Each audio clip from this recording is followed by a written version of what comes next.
Mr. Speaker, the Prime Minister of the Republic of India.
Members of Congress, I have the high privilege and distinct honor of presenting to you His Excellency Narendra Modi, the Prime Minister of the Republic of India.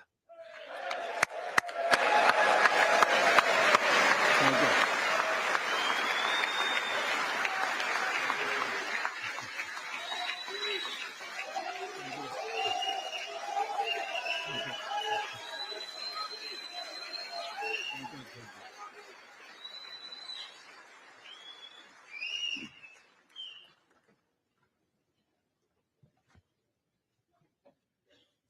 Mr. Speaker,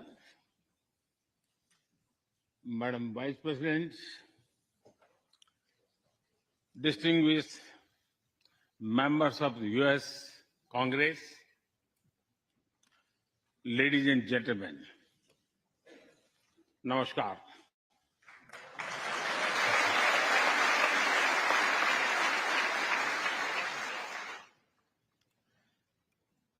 It is always a great honor to address the United States Congress.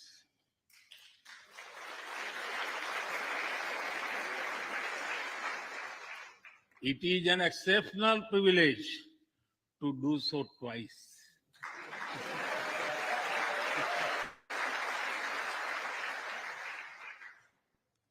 For this honor, I extend my deepest gratitude on behalf of the 1.4 billion people of India.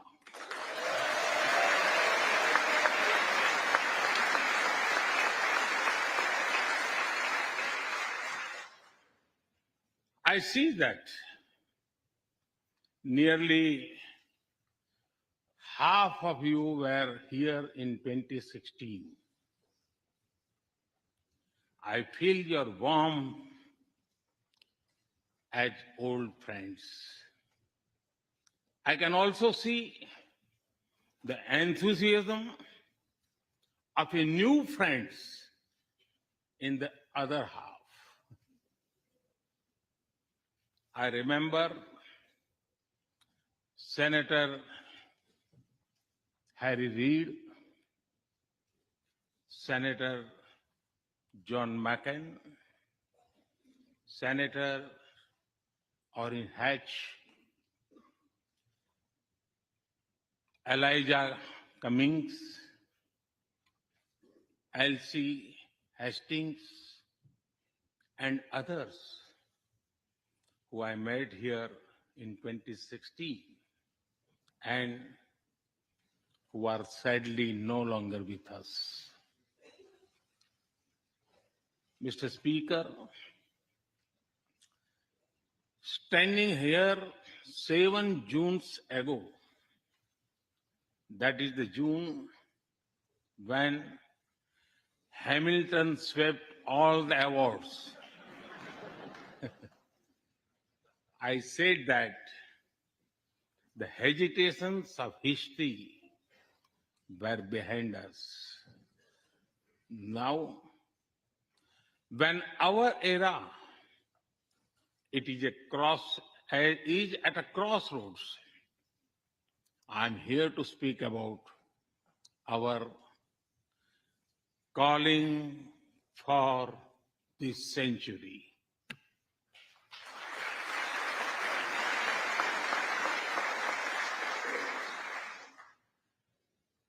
Through the long and widening road that we have traveled, we have met the test of friendship.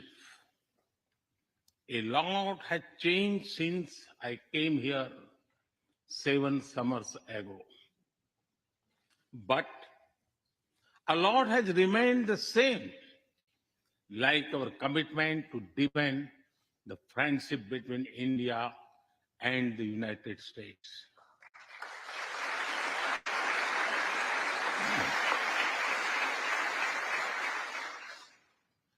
In the past few years, there have been many advances in AI, artificial intelligence.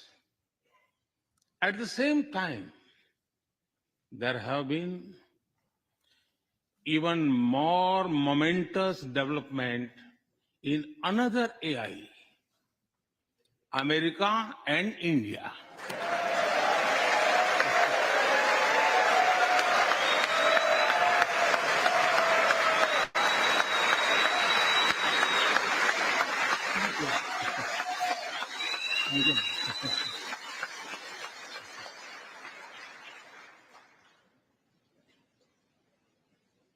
Mr. Speaker and distinguished members, the beauty of democracy is the constant connect with the people, to listen to them and feel their pulse. And I know this takes a lot of time, energy, effort, and travel. It is a Thursday afternoon,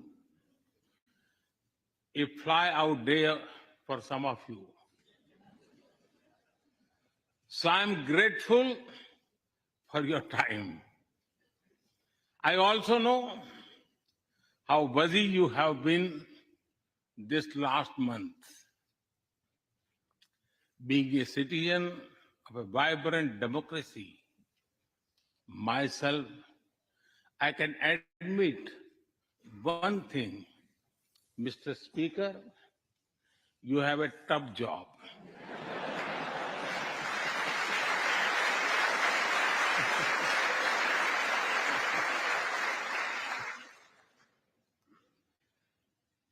I I can relate to the battles of patience, persuasion, and policy.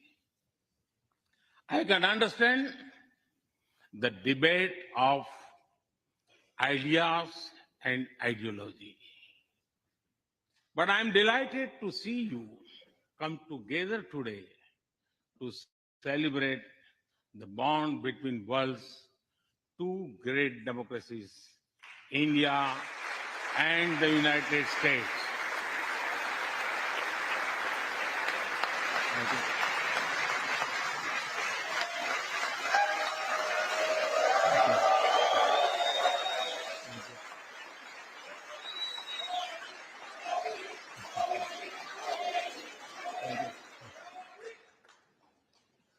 I'm happy to help out. I'm happy to help out whenever you need a strong bipartisan consensus.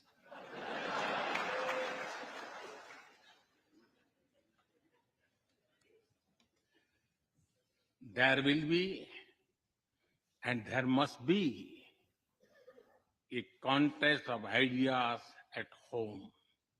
But we must also come together as one when we speak for our nation.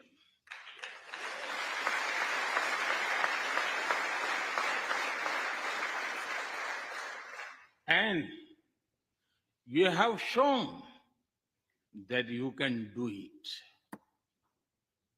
Congratulations.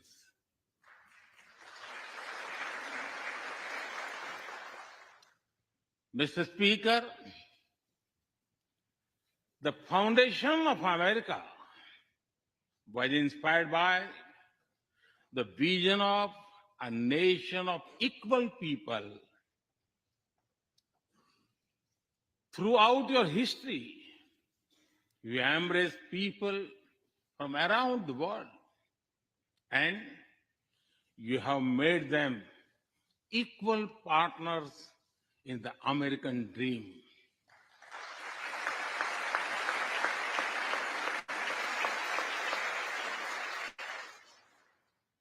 There are millions here who have roots in India. Some of them sit proudly in this chamber.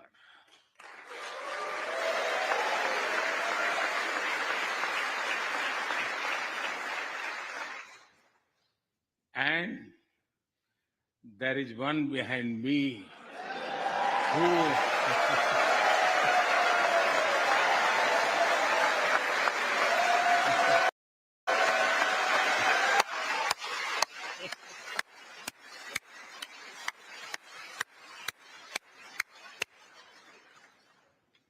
has made history. I'm told that the Samosa caucus is now the flavor of the house. I hope it grows and brings the full diversity of Indian cuisine here.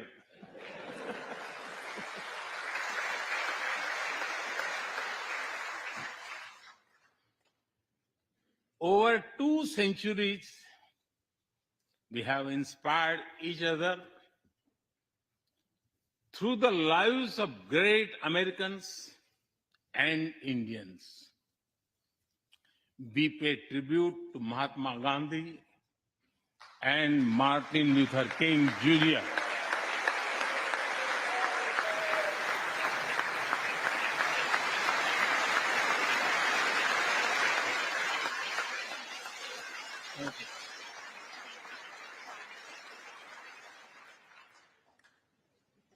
We also remember many others who work for liberty, equality, and justice.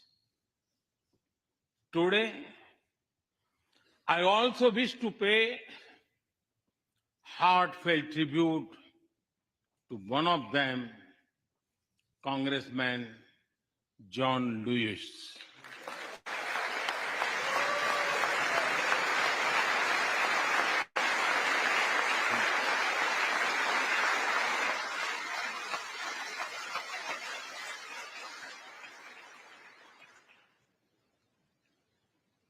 Mr. Speaker, democracy is one of our sacred and shared values. It has evolved over a long time and taken various forms of systems. Throughout history, however, one thing has been clear. Democracy is the spirit that supports equality and dignity.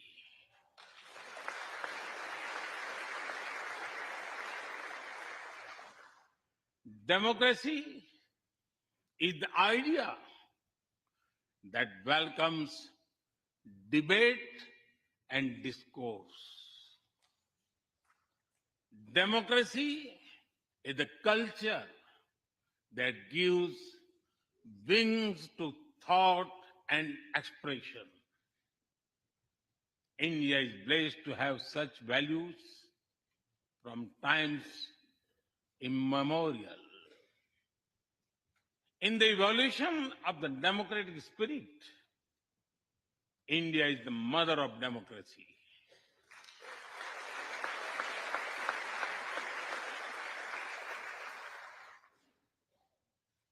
Millennia ago, our oldest scripture said, Ekam Sat Vipra Bahudha Vadanti. It means that truth is one, but the wise express it in a different ways. Now, the US is the oldest and India the largest democracy. Our partnership augurs well for the future of democracy.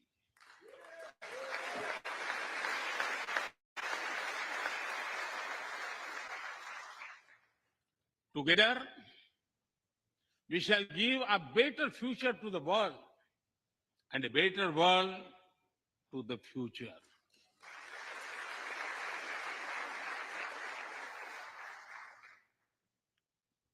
Mr. Speaker, last year, India celebrated 75 years of its independence.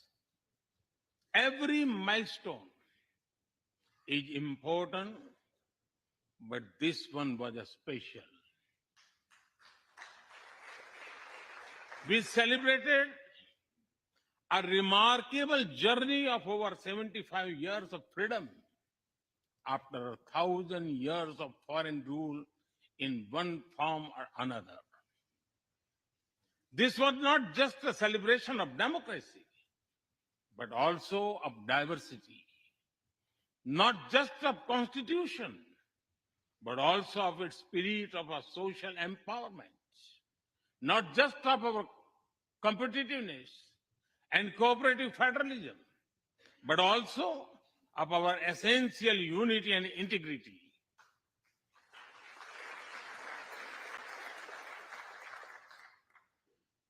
We have over 2,500 political parties.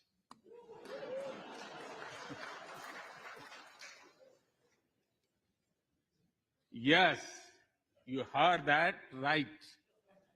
2,500.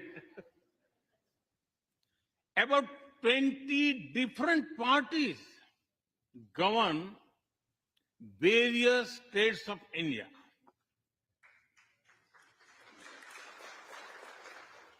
We have 22 official languages and thousands of dialects, and yet we speak in one voice.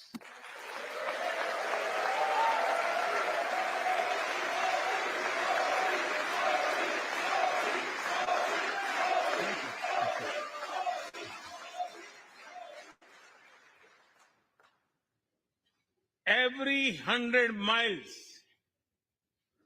our cuisine changes.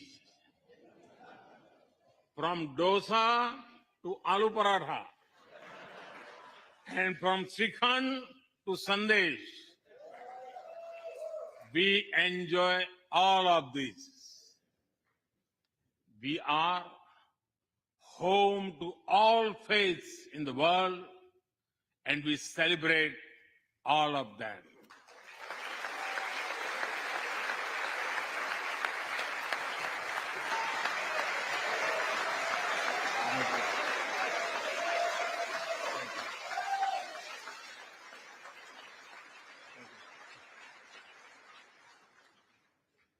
In India, diversity is a natural way of life. Today, the world wants to know more and more about India. I see that curiosity in this house too. We were honored to receive over 100 members of the US Congress in India over the last decade.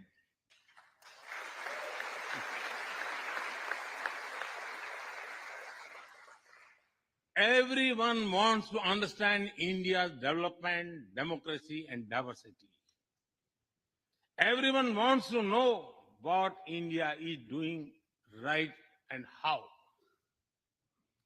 Among close friends, I'm happy to share the same. Mr. Speaker, when I first visited the US as a Prime Minister, India was the 10th largest economy in the world. 10th. Today, India is the 5th largest economy.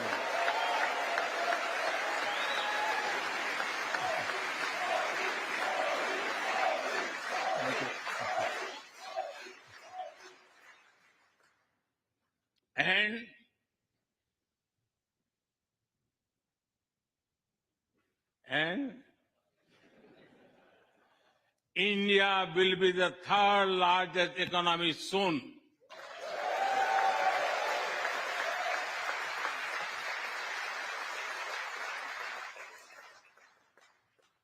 We are not only growing bigger, but we are also growing faster. When India grows, the whole world grows.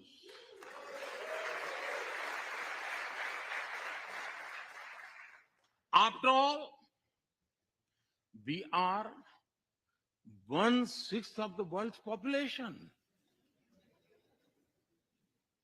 In the last century, when India won its freedom, it inspired many other countries to free themselves from colonial rule.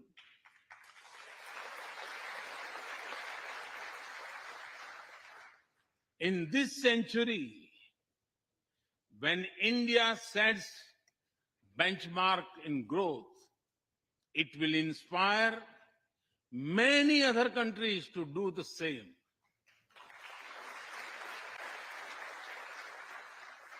Our vision is सबका साथ, सबका विकास, सबका विश्वास, सबका प्रयास. It means together for everyone's growth, with everyone's trust and everyone's efforts. Let me share with you how this vision is translating into action with speed and scale. We are focusing on infrastructure development. We have given nearly 40 million homes to provide shelter to over 150 million people.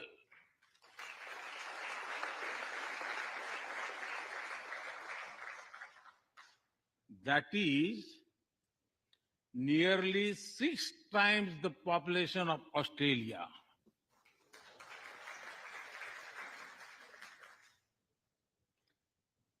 We run a national health insurance program that ensures free medical treatment for about 500 million people.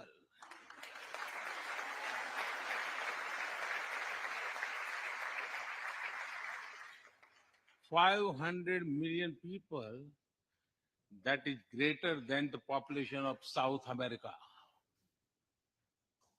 We took banking to the unbanked with the world's largest financial inclusion drive.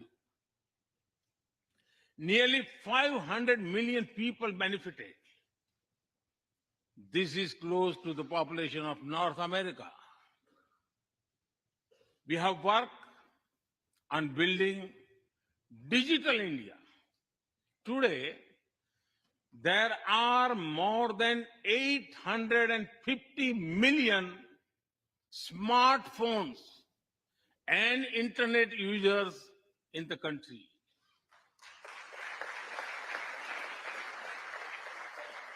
This is more than the population of Europe. We protected our people with 2.2 billion doses of made in India COVID vaccines.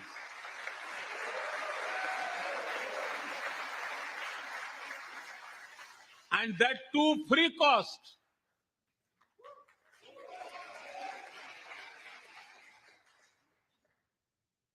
I may be running out of continent soon, so I will stop here. Distinguished members, the Vedas are one of the world's oldest scriptures. They are a great treasure of humanity composed thousands of years ago. Back then, women sages composed many verses in these Vedas. And today, in modern India, women are leading us to a better future.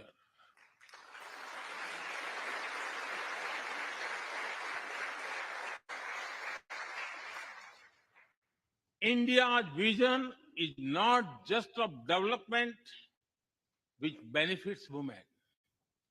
It is of women-led development where women lead the journey of progress.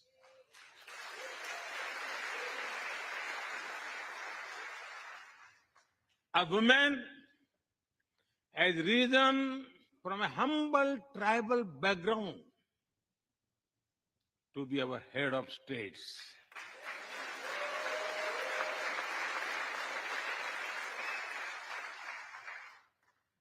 Nearly 1.5 million 1.5 million elected women lead us at various levels. And that is of local governments. Today, women serve our country in the Army, Navy, and Air Force. India also had the highest percentage of women airline pilots in the world.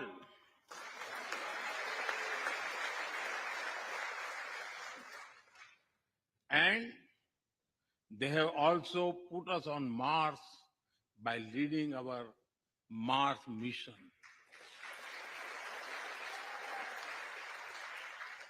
I believe that investigating in a girl child lifts up the entire family. Empowering women transforms the nation.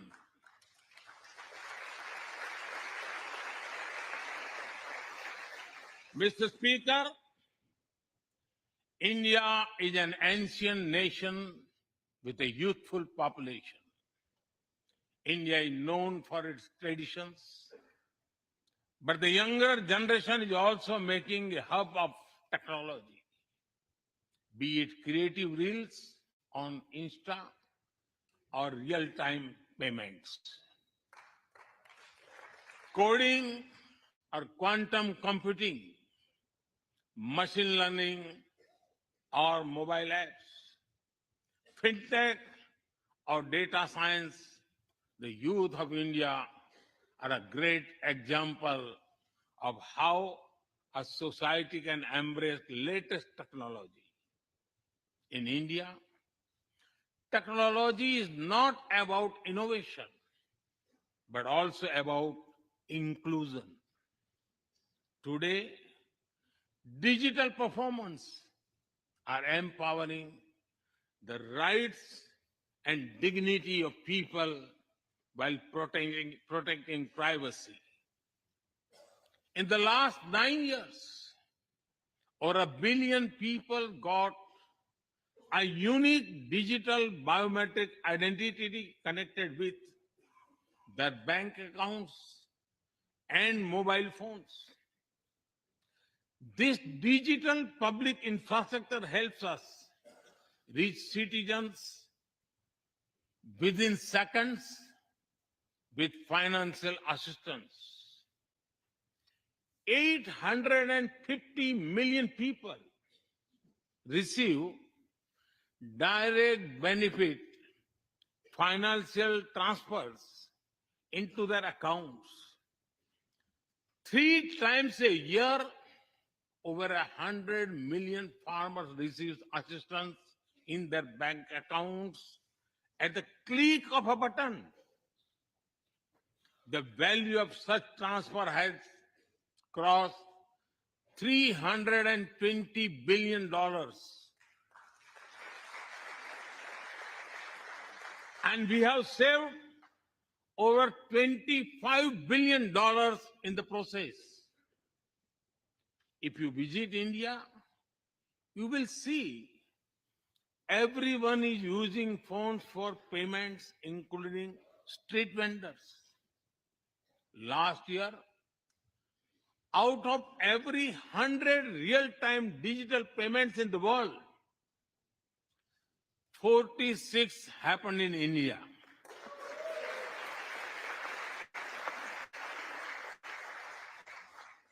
Nearly 400,000 miles of optical fiber cables, and cheap data have ushered in a revolution of opportunities. Farmers check weather updates. The elderly get social security payments. Students access scholarships. Doctors deliver telemedicine. Fishermen check fishing grounds, and small businesses get loans with just a tap on their phones. Mr. Speaker, a spirit of democracy, inclusion, and sustainability defines us. It also shapes our outlook to the world. India grows while being responsible about our planet. We believe Mata Bhumihi Putro Aham Prithviya. This means the earth is our mother and we are her children. Indian culture deeply respects the environment and our planet.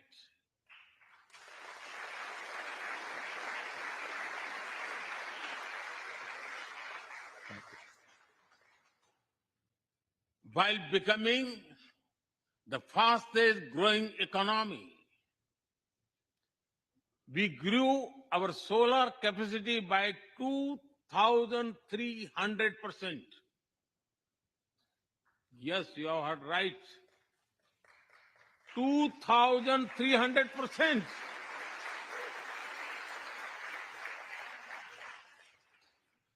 We became the only only G20 country to meet its Paris commitment.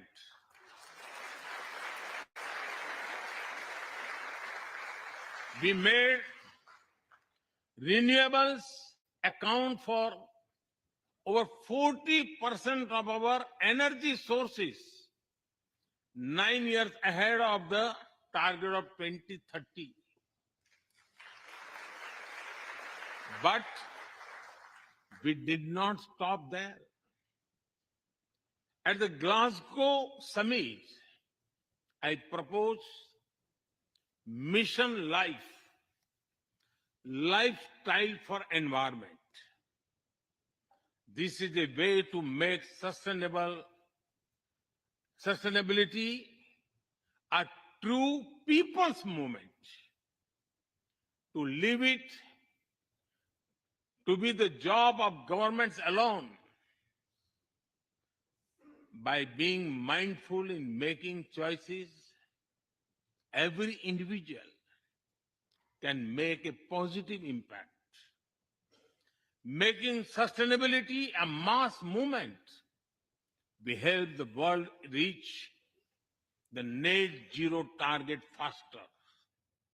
Our vision is pro planet progress.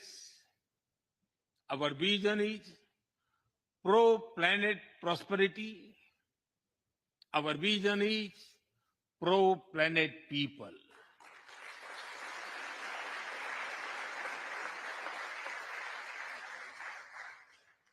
Mr. Speaker, we live by the motto of Vasudhaiv Kutumbakam, or the world is one family.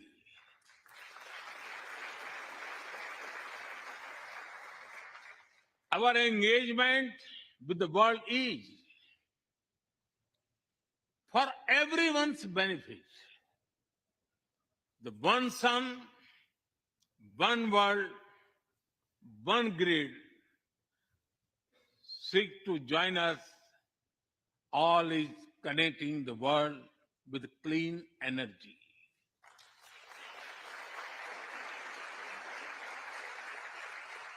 One Earth, One Health is a vision for global action to bring quality healthcare to everyone, including animals and plants.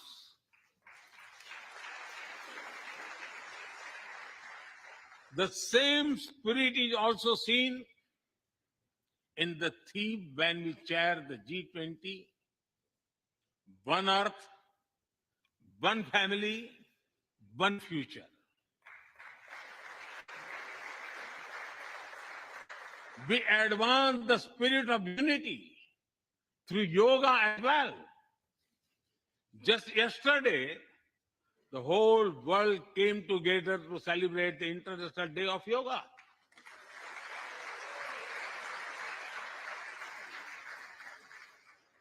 Just last week, all nations joined our proposal at the UN to build a memorial wall to honor the peacekeepers.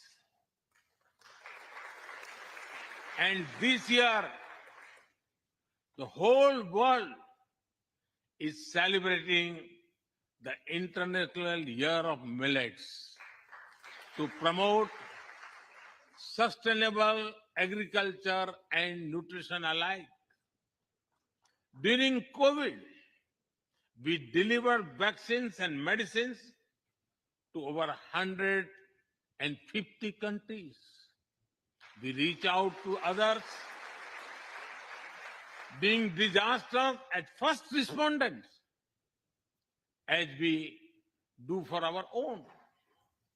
We share our modest resources with those who need them the most. We build capabilities, not dependencies.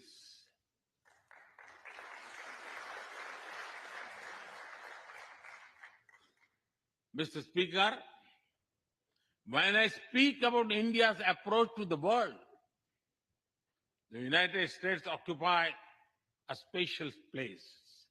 I know. Our relations are of great importance to all of you. Every member of this Congress has a deep interest in it.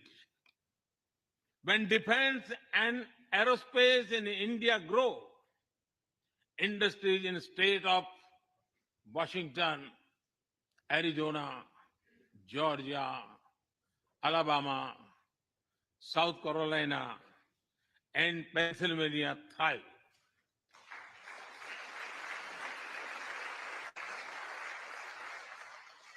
When American companies grow, the research and development centers in India thrive.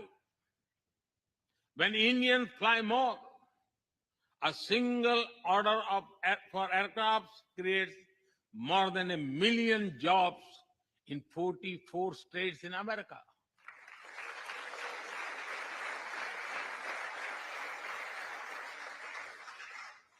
When an American phone makers invest in India, it creates an entire ecosystem of jobs and opportunities in both countries.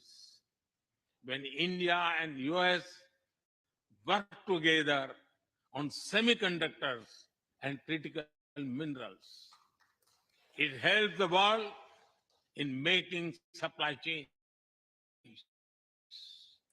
more diverse, resilient, and reliable.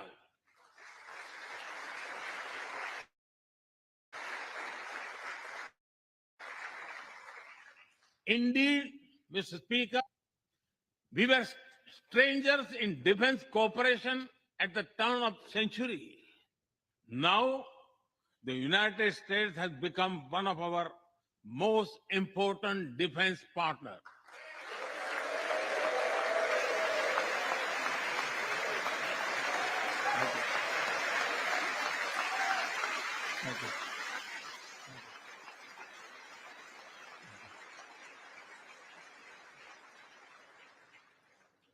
Today, India and the US are working together in space and in the seas, in science and in semiconductors, in startups and sustainability, in tech and in trade, in farming and in finance, in art and artificial intelligence, in energy and education, in healthcare and humanitarian efforts.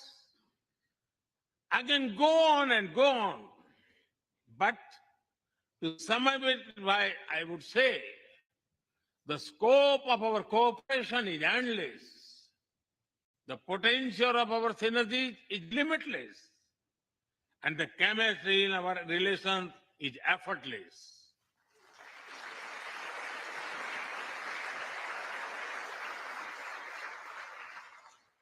In all this, Indian Americans have played a big role.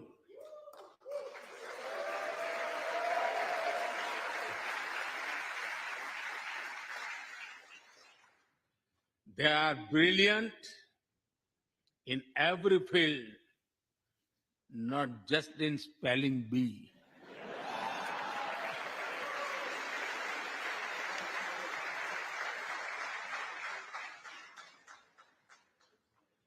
With their hearts and minds, talent and skills, and the love for America and India, they have connected us.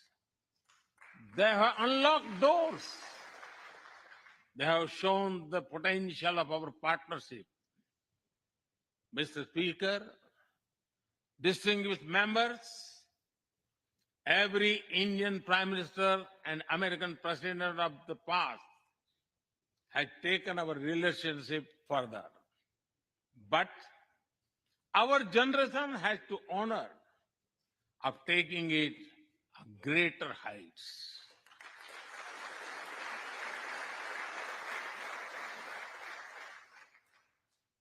I agree with President Biden that this is a defining partnership of this country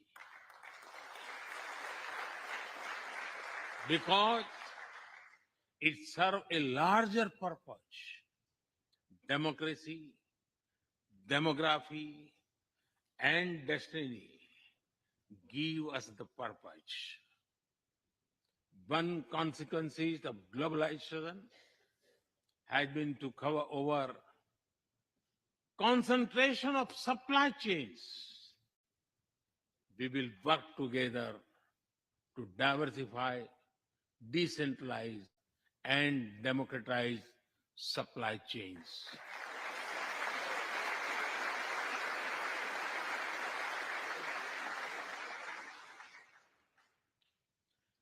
Technology will determine the security, prosperity, and leadership in the 21st century. That is why our two countries established a new initiative for critical and emerging technologies. Our knowledge partnership will serve humanity and seek solutions to the global challenges of climate change, hunger, and health. Mr. Speaker and distinguished members, the last few years have seen deeply disruptive developments. With the Ukraine conflict, war has returned to Europe. It is causing great pain in the region. Since it involves major powers, the outcomes are severe. Countries of the global south have been particularly affected. The global order is based on the respect for the principle of the UN Charter, peaceful resolution of disputes, and respect for sovereignty and territorial integrity.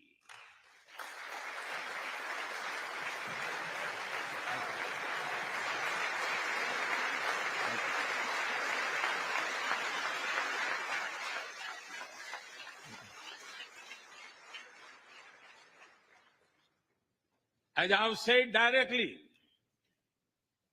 and publicly, this is not an era of war.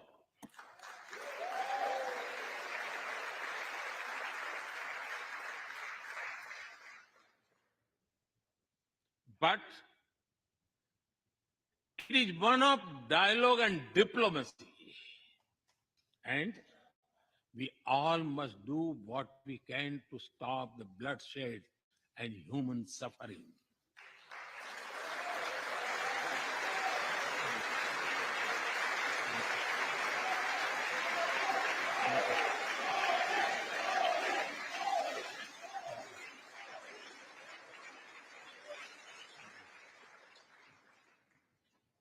Mr. Speaker,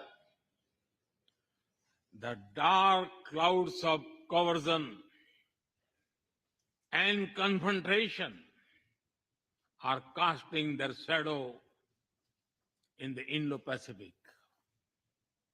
The stability of the region has become one of the central concerns of our partnership. We share a vision of a free, open, and inclusive Indo-Pacific.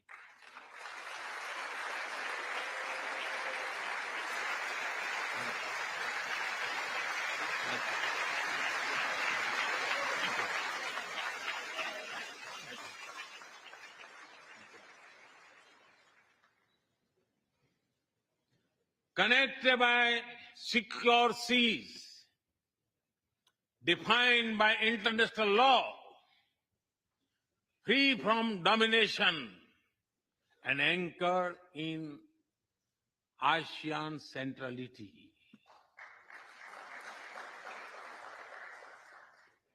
A region where all nations, small and large, are free and fearless in their choices, where progress is not suffocated by an impossible burdens of debt.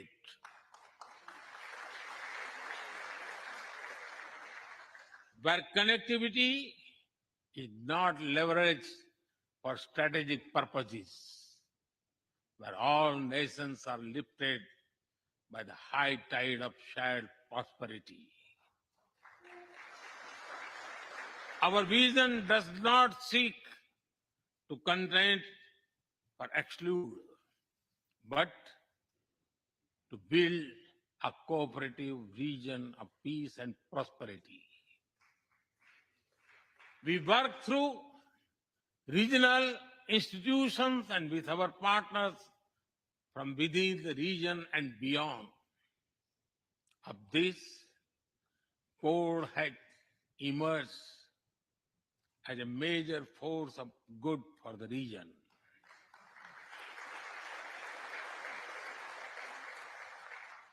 Mr. Speaker, more than 2 decades after 9/11 and more than a decade after 26/11 in Mumbai,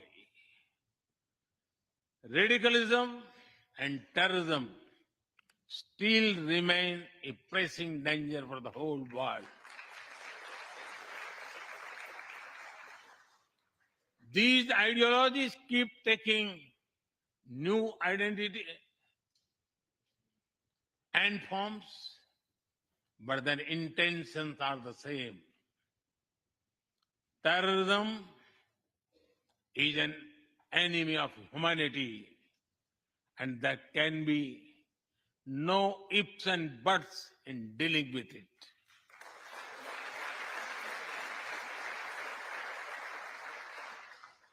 We must overcome all such forces sponsoring and exporting terror.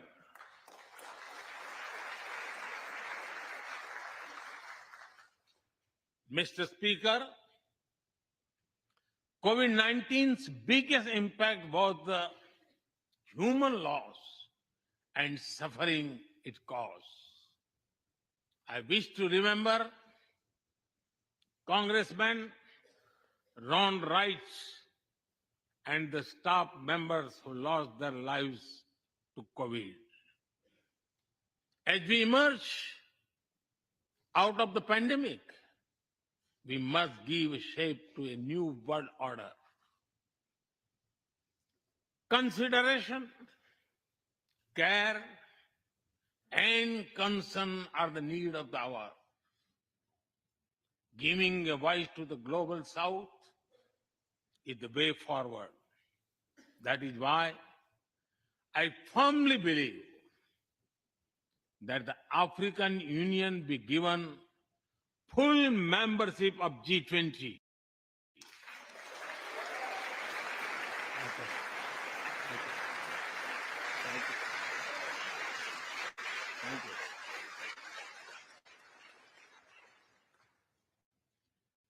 We must revive multilateralism and reform multilateral institutions.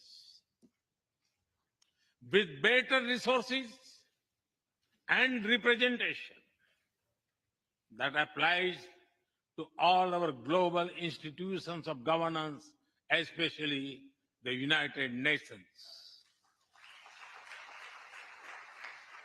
When the world has changed, our institutions too must change,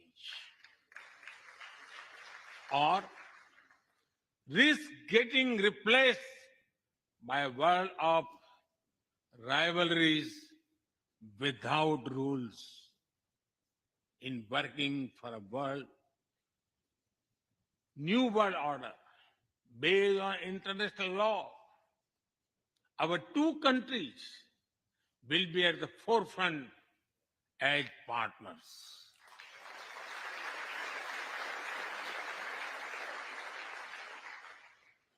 Mr. Speaker and distinguished members, today we stand at a new dawn in our relationship that will not only shape the destiny of our two nations, but also that of the world. As the young American poet Amanda Gorman has expressed, when day comes, we step out of the shade, aflame and unafraid. The new dawn blooms as we free it. For there is always light if only we are brave enough to see it.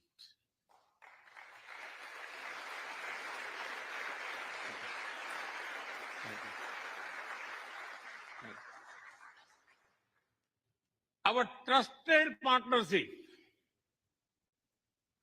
our trusted partnership is like the sun in this new dawn that will spread light all around.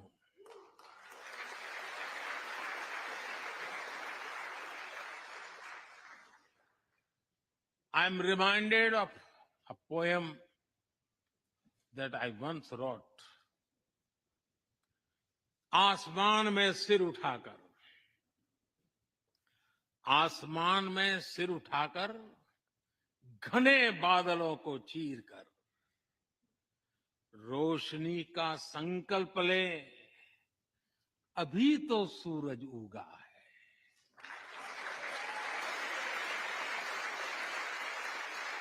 अभी तो सूरज उगा है. दृढ़ निश्चय के साथ चलकर, दृढ़ निश्चय के साथ चलकर, हर मुश्किल को पार कर, घोर अंधेरे को मिटाते, घोर अंधेरे को मिटाने अभी तो सूरज उगा है.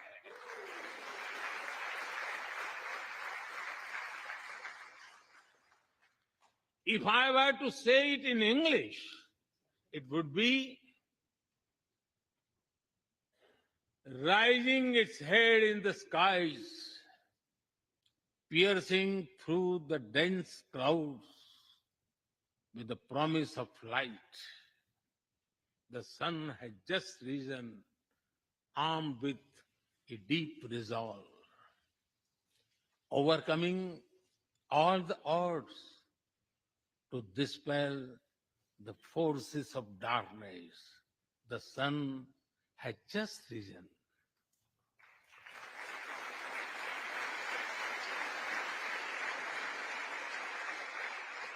Mr. Speaker and distinguished members, we come from different circumstances and history, but we are united by a common vision and by a common destiny.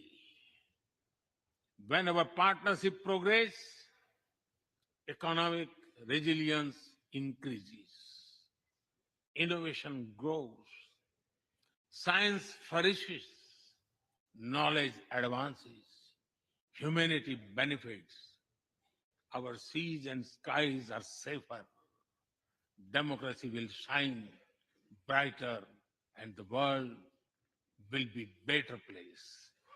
That is the mission of our partnership. That is our calling for this century. Mr. Speaker and distinguished members, even by the high standards of our partnership, this visit is one of the great positive transformation. Together, we shall demonstrate that democracy is better and democracy is deliver.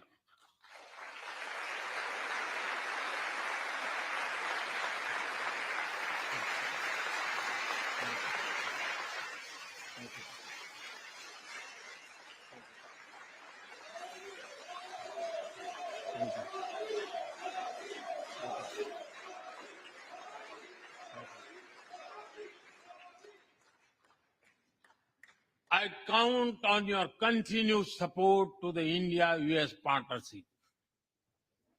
When I was here in 2016, I said that our relationship is prime for a momentous future. That future is today.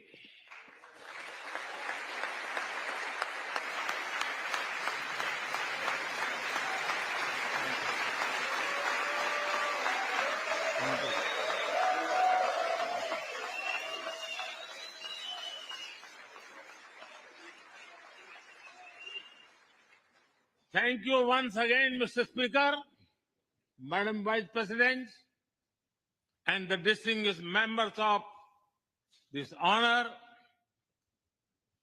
God bless America. Jai Hind. Long live India-US friendship. Thank you.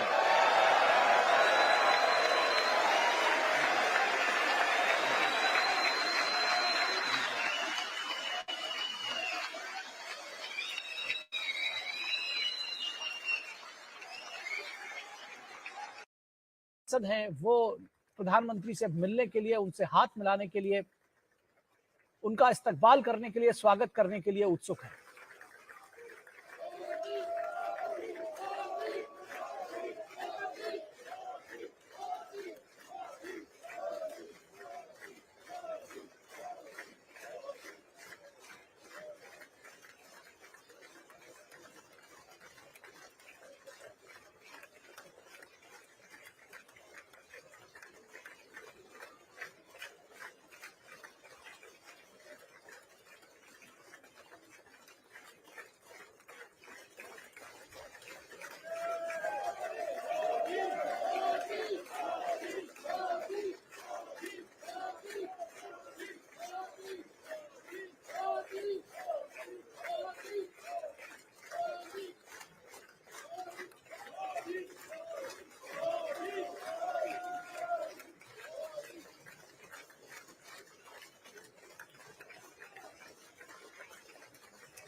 Where do top rankers sit?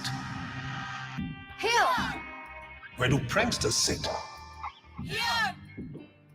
Where do quizzers sit?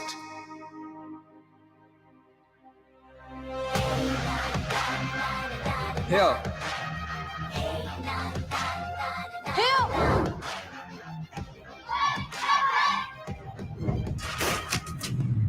Here.